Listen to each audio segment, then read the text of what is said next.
When you use synthetic division, the reason we don't start off learning about this is because it only works some of the time. Unfortunately, it only works for linear divisors. What that means is what you're dividing by must be of the form x to the 1. So this would work, as would this. Whereas if we go back to one of our other problems, if you were asked to divide a big long polynomial by x squared minus 2x, this is not linear, it is a quadratic.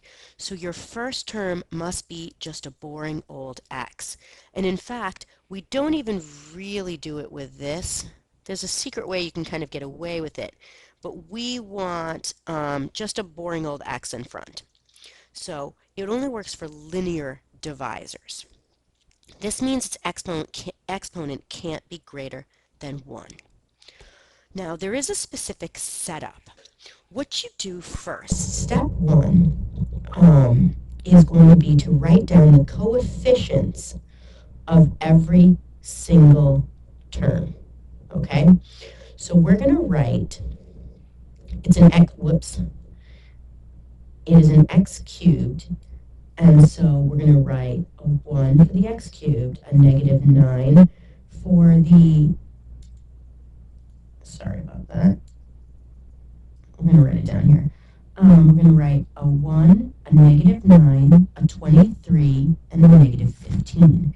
X cubed, x squared, x, and then x to the 0, which is your constant. So there are no holes. We've got somebody for each term. Now, the next step comes from writing what we're dividing by.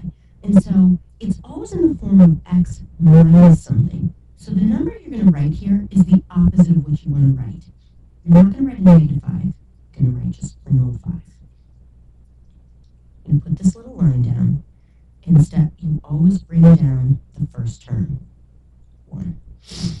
And now, what we're going to do is we're going to take this 5 and we're going to multiply it by the numbers down here. And then we're going to add these together. So I'm going to just do a little sample in this space up here. First step is to write the coefficients. So you write these coefficients here, all right, where I'm going to put these little circles. I'll put little arrows. That's the coefficients of your terms. Then in this box, this is the divisor. It's what you're dividing by, and it's going to be the opposite of what you want to say. Here we have a line. You always bring down first number. Bring down the first number. And then what you're going to do is you're going to multiply your numbers down here by the divisor. So kind of it's not really step 2, but our next part of the process is multiply divisor by numbers. I'm going to write below the line. So we're going to take that divisor, we multiply it by this, and we write it here. All right? And then you just add these numbers together and write it down here. Then you would take this number, and again, you would multiply and then write its next part here. The last thing is this box here. This is the remainder box. Remainder. We like it when that's 0, but if it doesn't come out to be 0, that would be your remainder.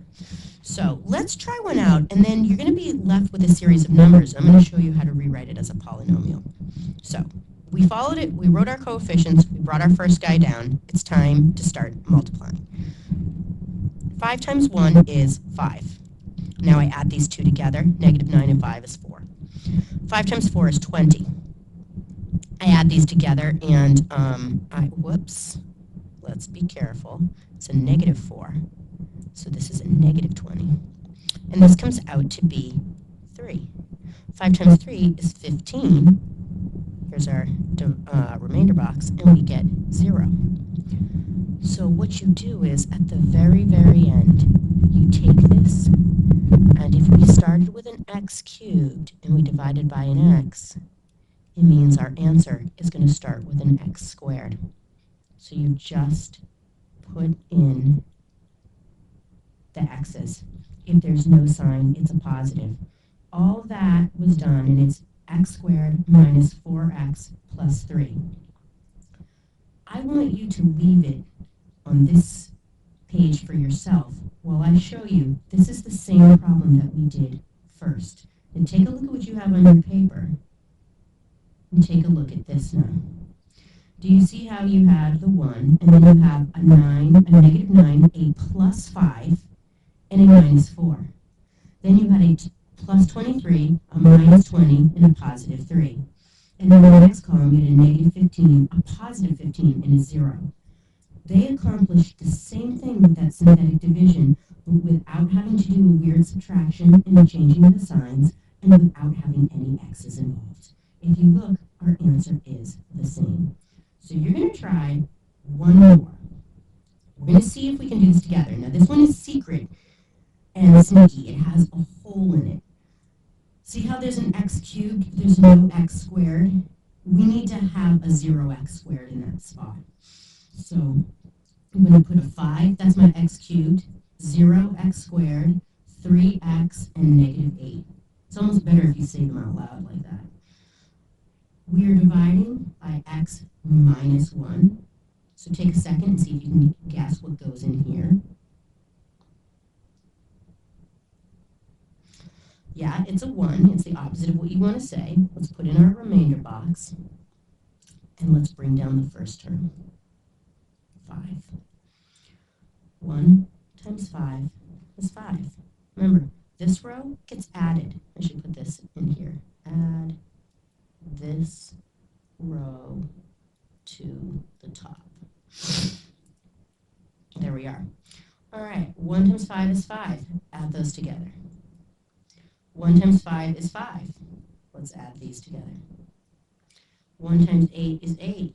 Oh, what a wonderful thing that is. So there's no remainder. We don't have to worry about that.